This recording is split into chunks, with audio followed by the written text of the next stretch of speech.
My 6-year-old read the card out loud. Fake daughter. The room didn't laugh. That was worse. My brother leaned back and smiled. Well, he said, it's true. My daughter froze. Her face folded like she'd done something wrong. I didn't raise my voice. I reached into my bag, a white envelope. I stood, walked to my brother's table, and swapped his place card without asking. Read yours, I said.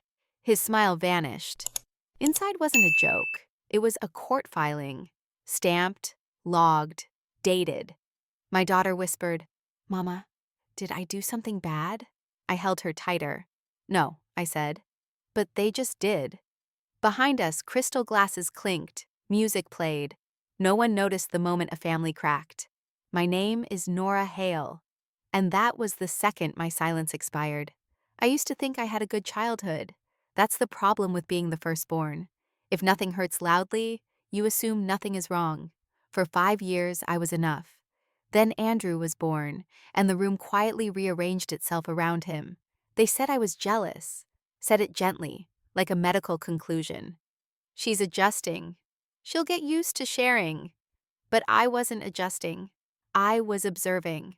I watched my father come home exhausted every night, too tired to read to me, too busy to listen. Then Andrew arrived, and suddenly my father had time. Time to throw a ball. Time to crouch at eye level. Time to smile without forcing it. I watched my mother glow for Andrew in a way she never had for me. Every noise he made was a miracle. Every stumble a story. I learned early that attention was not evenly distributed. It was earned. Or withheld. No one said it out loud, but the rules were clear. Andrew was the future. I was the background. So I learned how to be easy. I learned how not to ask. How not to cry where it could be noticed. How to stay useful. Praise became currency. Silence became protection. If I needed nothing, they couldn't accuse me of taking too much. By the time I left for college, I had already practiced disappearing. I paid my own way. Babysitting, late nights, other people's children. That's how I met Michael. A single father, worn thin but steady. His daughter clung to me like she'd been waiting. Ella. The first night she woke screaming. Michael froze in the doorway. I didn't think. I climbed into bed beside her, rubbed her back, whispered until her breathing slowed. She pressed her face into my shoulder and went still. That was the moment the line crossed. Not romance, responsibility. I chose them without asking permission. My parents hated that choice immediately. He's older. He's damaged. You're raising someone else's child. They said it plainly. No embarrassment. Love to them was only valuable if it reflected well. Ella didn't.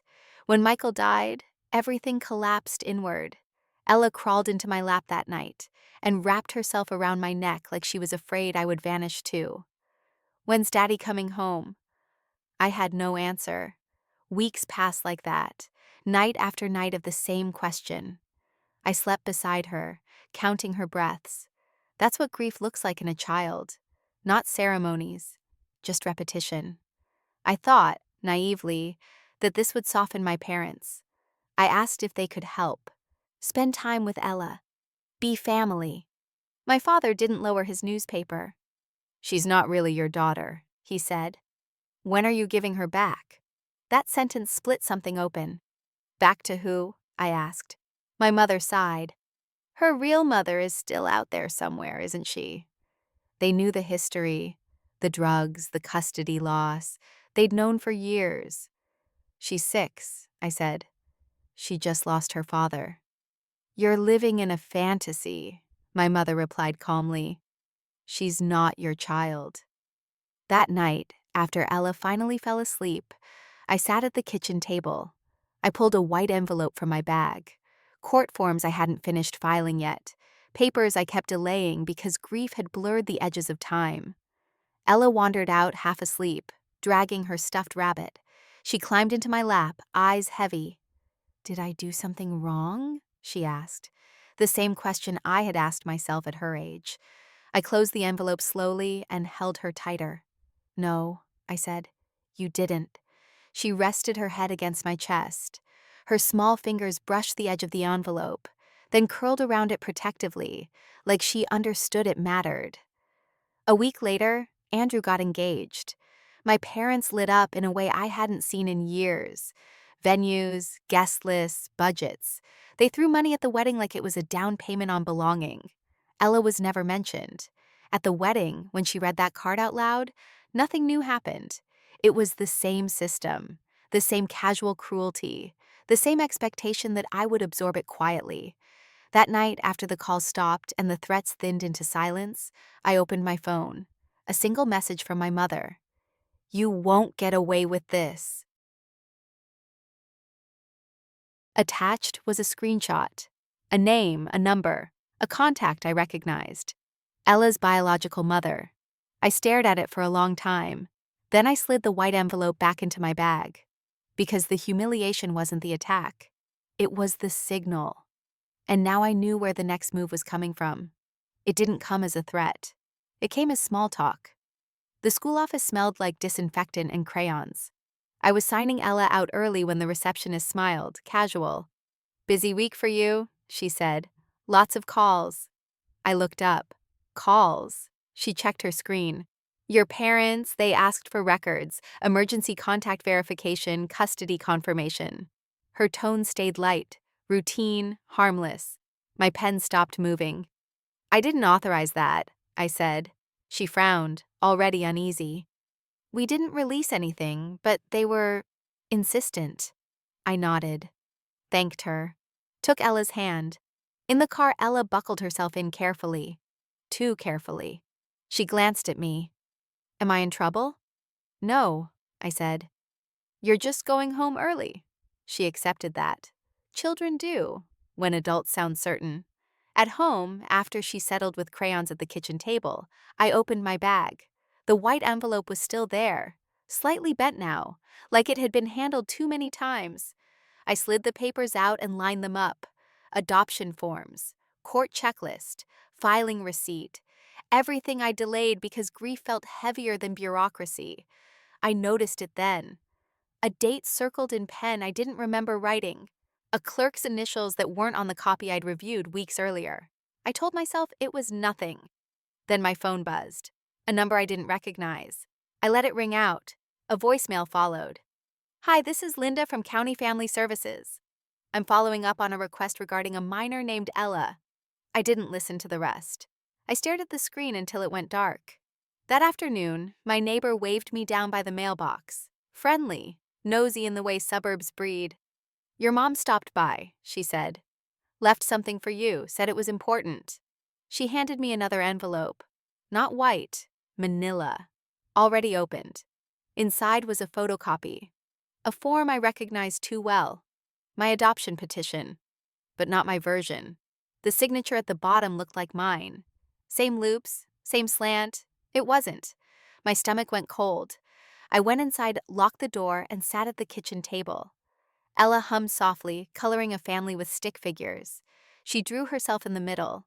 She always did now. I compared the photocopy to my original, line by line. The differences were small, dangerous. A changed date, a box checked that shouldn't be, a clause added in faint print near the bottom, consent pending. My phone buzzed again. This time I answered. The voice on the other end was calm, female, measured. "This is Marlene," she said, "Ella's biological mother." I closed my eyes. "I didn't know," she continued quickly. "Your parents contacted me, said there were questions about her placement, that things weren't finalized." My grip tightened around the paper. "They sent you documents," I said. "Yes," she admitted. I thought it was strange. The signature? "It's not mine," I said. Silence stretched. "They said you were unstable," she said finally, "that you'd rush the process." I laughed once. Short, sharp. "They forged my name." She didn't argue. "I don't want to take her," Marlene said. "I just don't want to be used." Neither did I. After we hung up, I sat very still. Ella patted over and climbed into my lap without asking. She studied my face. "Are they being mean again?" she asked. I looked at the white envelope on the table. The real one. Untouched. Still clean. "Yes," I said. "But they made a mistake." What mistake? They left a trail. She nodded like that made sense. That night I didn't sleep. I organized everything. Originals, copies, dates, names, phone logs. By morning, the story was clear. The wedding humiliation wasn't the punchline. It was the distraction. And now I had proof they'd crossed from cruelty into crime. Ella woke before dawn. She stood in the doorway of my bedroom, clutching her stuffed rabbit by one ear. The house was quiet in that fragile way it gets right before morning.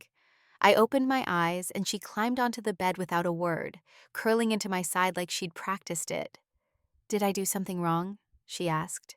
Her voice was calm. That scared me more than tears. "No," I said immediately. She didn't look convinced. "At school," she continued, staring at the wall, "Miss Turner asked who my mom was. I said you. Then she asked again, like she didn't hear me." I stayed still, let her finish. "And yesterday," Ella said, "the lady on the phone said my other mom might want me back." There it was, the echo, clean, exact. The same question I'd asked at her age, the same quiet confusion, the same instinct to blame herself because adults were inconsistent. Near midnight, an email arrived from the county clerk. "We found an irregularity," it read. "The withdrawal request contains a signature that does not match prior filings. Please advise if you wish to escalate." I didn't reply. I saved it, printed it, filed it, because now I had more than suspicion. I had proof. And tomorrow, I would stop investigating quietly and start preparing for impact. It didn't start loud. It started polite. My aunt called first. Her voice carried concern like a gift basket. "We're just worried about you," she said. "You've been through so much." I thanked her, hung up, didn't argue. By noon, it was everywhere. A message from a cousin I hadn't spoken to in years. A comment under an old photo. A neighbor asking if everything was okay at home. The same phrasing kept repeating. Worried, confused, best for the child. They weren't asking questions. They were planting them. At pickup, the school counselor stopped me in the hallway. Friendly smile, clipboard tucked to her chest. "We've received a few calls," she said, "from family. They expressed concern about stability." I waited. "She's doing well," the counselor continued carefully, "but protocol requires we note it." "Note what?" I asked. "That there's conflict." Conflict. That was the word they chose. At home, I found the envelope had been moved. Just an inch. Enough to notice. I didn't react. I took photos, documented the shift. Everything mattered now. That afternoon, an email arrived from Child Services. Subject line, inquiry. It wasn't an accusation, not yet. It was phrased like help. "We've received information suggesting a child may be experiencing emotional stress due to unresolved guardianship matters. We'd like to schedule a visit." Attached was a statement. Unsigned, typed, clinical.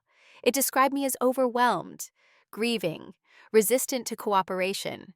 It questioned my ability to provide appropriate emotional boundaries. I read it twice. Then I checked the metadata. Uploaded from a private scanner. Same model as the forged filing. The white envelope sat on the counter, thick now, heavy with facts. I slid the statement inside without folding it. I wanted the lies to lie flat. That evening, my mother left another message. "We're just trying to help," she said softly. "You're taking this too personally." I deleted it. Ella sat at the table working on homework. She glanced up. "Why does everyone keep asking about me?" I kept my voice even. "Because they're afraid of things they can't control." She accepted that. Children do, when answers don't wobble. The next day, a woman from Child Services knocked. Clipboard, neutral shoes, eyes trained not to take sides. She looked around the living room, noted the books, the fridge art, Ella's drawing taped at eye level. "Has anyone been telling you you're not safe?" the woman asked Ella gently. Ella shook her head. "I'm safe." "Who told you that?" "My mom," Ella said, without looking at me. The woman wrote something down. After she left, I checked the mail. Another envelope. Official this time. A formal complaint had been filed, alleging emotional manipulation, alienation, instability. Filed by a concerned party. Not anonymous. My brother's name sat at the bottom. I didn't sit down. I placed the complaint into the white envelope, now nearly full. facts pressing against paper. That night, a final text came through. "You're making this ugly. Think about the child." I typed nothing back. Because now the smear had crossed a line. They weren't whispering anymore. They were creating a record. And so was I. The lawyer's office smelled like paper and burnt coffee. No art, no warmth, just shelves and weight. I didn't sit until she did. She was in her 40s, sharp suit, no smile. She listened without interrupting as I laid the white envelope on the table between us and slid everything out, slowly, in order. Forged filing, metadata printouts, school contact logs, child services inquiry. The complaint with my brother's name at the bottom. She didn't react. She read. Minutes passed. 10, 15. Finally, she looked up. "Who else has copies?" "No one," I said. "Everything stays here." "Good," she replied, "because this is no longer a family dispute." She tapped the forged signature once with her pen. "This is fraud." She flipped to the child services complaint. "This is false reporting." Then the email metadata.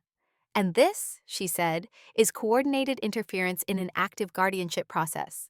I watched her mark pages with small adhesive tabs. Blue, precise. She didn't ask how I felt. She asked dates, names, times.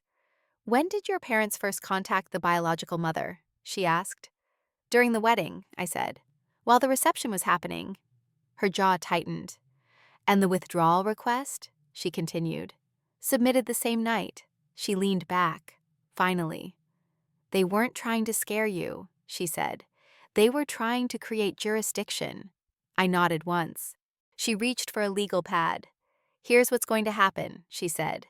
"We file for immediate protection, emergency custody confirmation. We counter-report the false complaint, and we subpoena the scanner records tied to this signature." She paused. "Do you want to proceed aggressively?" "Yes," I said. No hesitation. She slid a document across the desk. "Sign here." I read every line, then signed. She watched the pen move. "You understand this will escalate." "I know." "Your family will panic," she added. "They'll threaten. They'll offer deals." I thought of my mother's soft voice, my brother's smirk. "They already are." The lawyer nodded. "Good. That means they know." She gathered the papers into a blue folder, then stopped. Her eyes returned to the forged filing. "There's more," she said. I waited. "This scanner ID," she continued, tapping the metadata, "is registered to a business account, not personal." My chest tightened. "Which means," she said evenly, "someone helped them, professionally." She closed the folder. "That pushes this into felony territory." The room felt smaller. She stood. "We file in the morning." At home, Ella sat on the couch drawing while I made dinner. She looked up. "Did you talk to the helper lady?" "Yes, they said." "Are we in trouble?" "No," I said. "They are." She smiled, satisfied. That night my phone buzzed again. "Unknown number. We can fix this. Please call." I didn't. I slid the white envelope into the blue folder and locked it in the cabinet. Because silence wasn't my defense anymore. It was theirs. And it was running out. They stopped pretending. The first sign was the car. It sat across the street when I walked Ella to the bus stop. Dark. Engine off. Windows too tinted for the time of day. It was gone when I turned back, like it had never been there at all. The second sign was the knock. Not loud, not urgent, polite. 3 taps evenly spaced. I checked the clock. 9:14 p.m. I didn't open the door. "Nora," my father called through the wood. Calm, reasonable. "We just want to talk." I stayed where I was. The blue folder sat on the kitchen counter now, heavier than the white envelope had ever been. Facts had weight. "You're scaring her," my mother added softly. "This doesn't have to get ugly." Ugly. As if it wasn't already. I waited until their footsteps retreated before I moved. The next morning, an envelope waited on my porch. Thick, expensive paper. No return address. Inside was a proposal, a cashier's check, a draft NDA, language about privacy, cooperation. The child's best interests.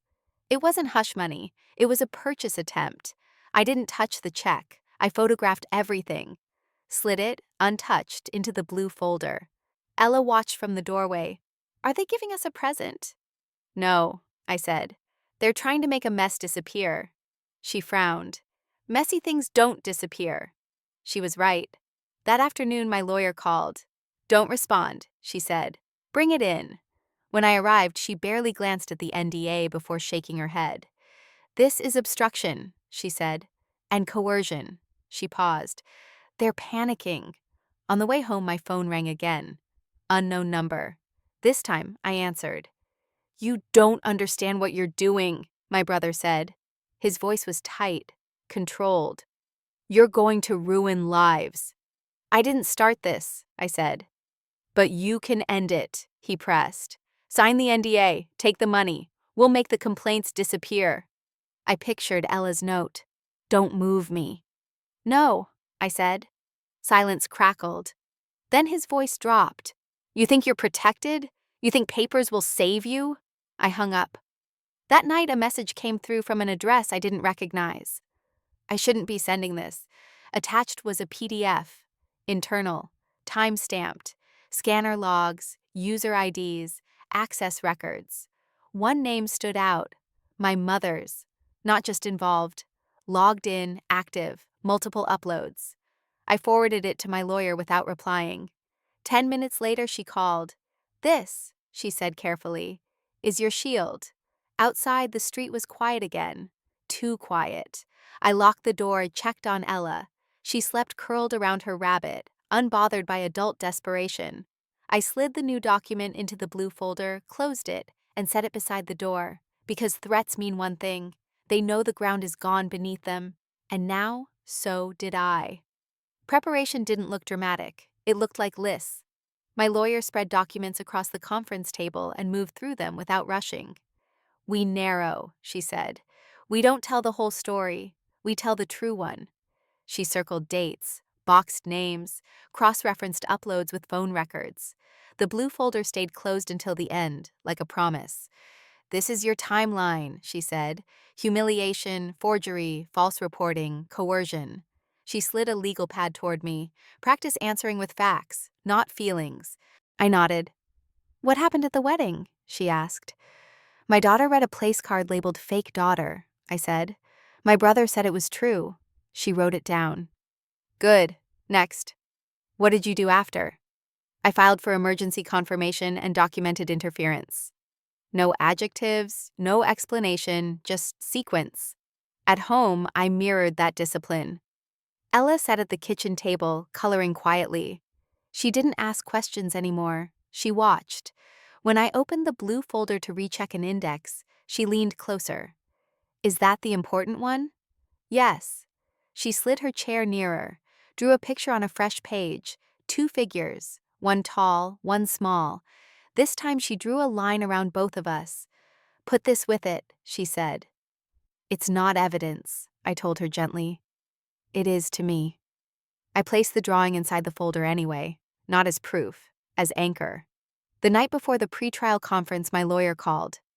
We have a witness, she said. I didn't speak. The county clerk who flagged the signature, she continued. She's willing to testify about the mismatch and the duplicate submission. My chest loosened an inch. There's more, she added. The school receptionist logged the calls from your parents. She kept timestamps. I closed my eyes. She'll testify? Yes. We met the next morning to rehearse, on screen, chairs angled, questions sharp. Did you receive requests for records? My lawyer asked the clerk. Yes. From whom? The child's grandparents. Did you release any information? No. My lawyer nodded. Clear. Keep it that way. Another call came in while we were still there. Unknown number. My lawyer gestured for me to answer on speaker. I can help you, a woman said, measured, nervous. I worked at the print shop, the scanner account. I stood. They came in together, she said. Your parents. They paid cash, asked for privacy. Will you testify? My lawyer asked. A breath. Yes. When the call ended, the room went quiet. That, my lawyer said, closing the blue folder, changes leverage. At home, I packed Ella's lunch. She watched me zip the bag, then unslipped her note into the side pocket. Just in case, she said. Just in case of what? Just in case they forget again. On the courthouse steps the next morning, the building looked ordinary. Beige stone, flags unmoved by the air. I held the folder. Heavy. Complete. We weren't going in to be heard. We were going in to be believed. And for the first time, I knew we would be. Top of form, bottom of form. The courtroom was smaller than I expected. Low ceiling, pale wood, fluorescent lights that flattened everyone equally. No drama built into the space. Just truth, waiting to be sorted. We sat at the left table. My lawyer arranged the blue folder in front of her with deliberate care. Across the aisle, my parents sat stiffly. My brother leaned forward, jaw tight. He didn't look at me. He looked at the judge, like attention could still be earned. The judge entered. We stood, sat. This is a pre-trial hearing regarding custodial interference, fraud, and false reporting, the judge said evenly. We'll proceed. My lawyer rose. Your Honor, we call the county clerk. The clerk walked to the stand. Neutral close, hands folded. Did you review the adoption filing submitted under the petitioner's name? My lawyer asked. Yes. Did the signature match prior filings from the same petitioner? No, my mother shifted, just slightly. How many submissions were tied to that case number? 2. 1 original, 1 withdrawal. And who submitted the withdrawal? The system records indicate it was uploaded from a private scanner account, not the petitioner. My lawyer nodded. Thank you. The judge turned to my parents' attorney. Cross? He stood, cleared his throat. Isn't it possible, he said, that the petitioner changed her mind? No, the clerk replied calmly. The signature was inconsistent. That's why I flagged it. The judge made a note. Next came the school receptionist, then the child services agent. Each testimony stacked cleanly. Dates, calls, language used, concern framed as accusation. Then my lawyer called the print shop employee. She looked small behind the microphone. Did you assist 2 individuals with scanning documents? My lawyer asked. Yes. Do you see them in the courtroom? She pointed. No hesitation. My mother's face drained of color.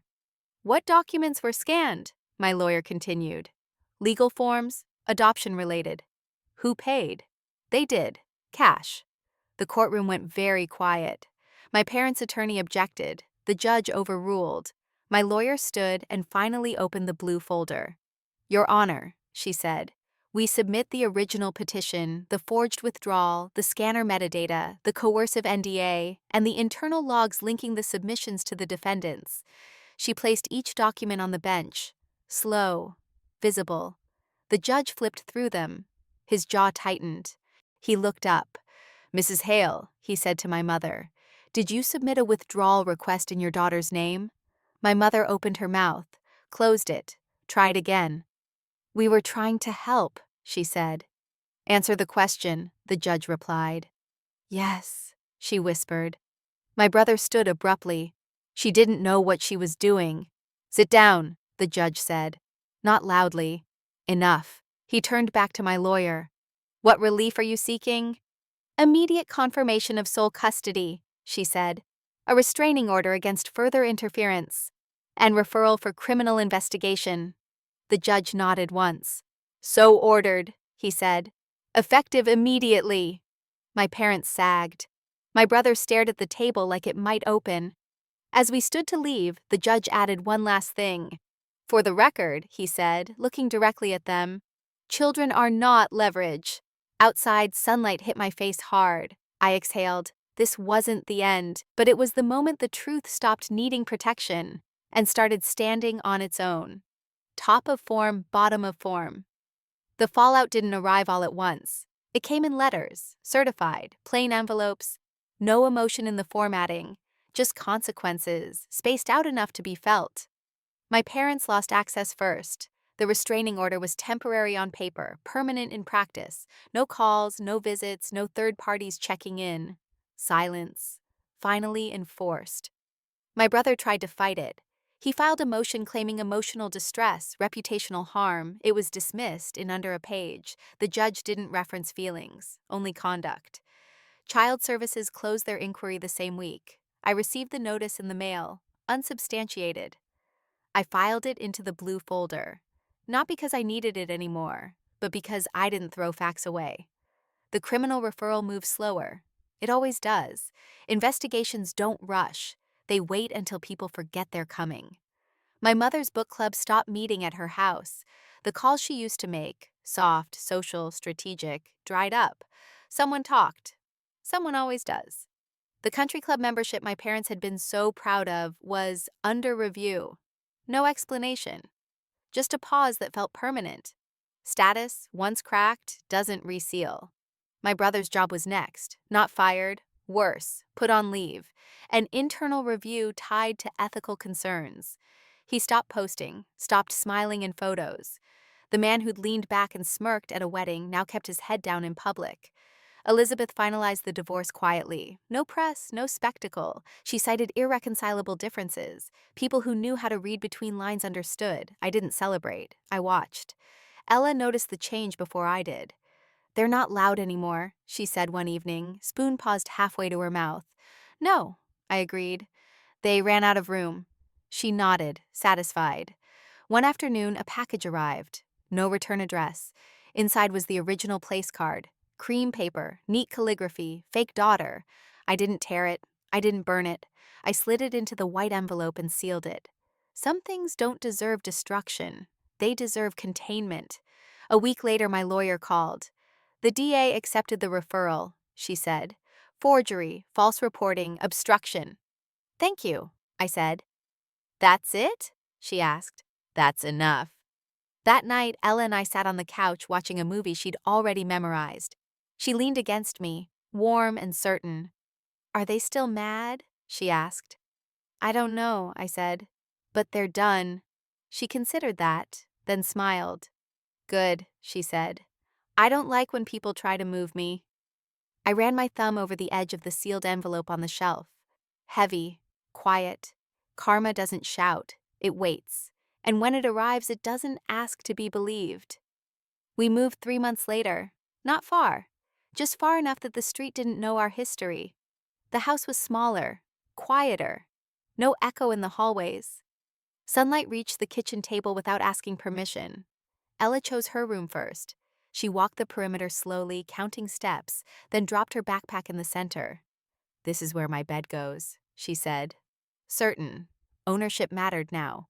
I watched without correcting her. On the first night, we ate on the floor, takeout cartons, paper plates. She insisted on lighting a candle. So it feels official. After dinner, she brought out a folder. Not blue, pink, covered in stickers. "I made something," she said. Inside were drawings, our old kitchen, the courthouse steps, 2 figures holding hands. Always in the middle, she had drawn a thick line around us. Protection, not decoration. On the last page, she taped a note. "This is still my family." I didn't speak. I didn't need to. Later, when she slept, I unpacked the last box. At the bottom was the white envelope, still sealed, still heavy. It had followed us without protest. I placed it on the highest shelf in the hall closet. Not hidden, just out of reach. Some things don't belong in daily life. They belong in memory, contained. The restraining order expired quietly. No attempt to renew it came from the other side. Silence had become habit. Distance, a solution. Occasionally, a name surfaced through someone else. A job lost. A move delayed. No apology. No explanation. I didn't ask. Ella stopped flinching at unknown numbers. Stopped checking my face before answering questions. Safety rewires children faster than fear ever did. One afternoon, she came home from school holding a paper crown. "We learned about families today," she said. "Mine was easy." "Easy how?" She shrugged. "I just wrote your name." That night, she taped her crown above her bed. Then she paused. "Can we throw that envelope away someday?" she asked. "Maybe," I said. She nodded. Not yet. Not yet meant she understood. On the anniversary of the wedding, we went for ice cream. Same flavors as that first day. She spilled sprinkles everywhere, laughed about it. I didn't think about the ballroom, or the card, or the sound of my heels on marble. I thought about this moment. Sticky hands, warm air, no witnesses. At home, Ella drew one more picture. Just one. She placed it gently on the shelf beside the envelope. Two figures, one tall, one small. This time no lines around us. We didn't need them anymore. Some people lose families, some people build them, and some people mistake silence for weakness. They're usually the ones who never see the ending coming. If you're still here, I appreciate you. Quick question. Where are you watching from right now? And what were you doing when this video came on? Scrolling, eating, just taking a break. If this video hit you in any way, go ahead and leave a like. It really does help. And if you want more videos like this, real situations, real family dynamics, no sugarcoating, subscribe. No pressure. Just means you'll see the next one when it drops. Thanks for being here.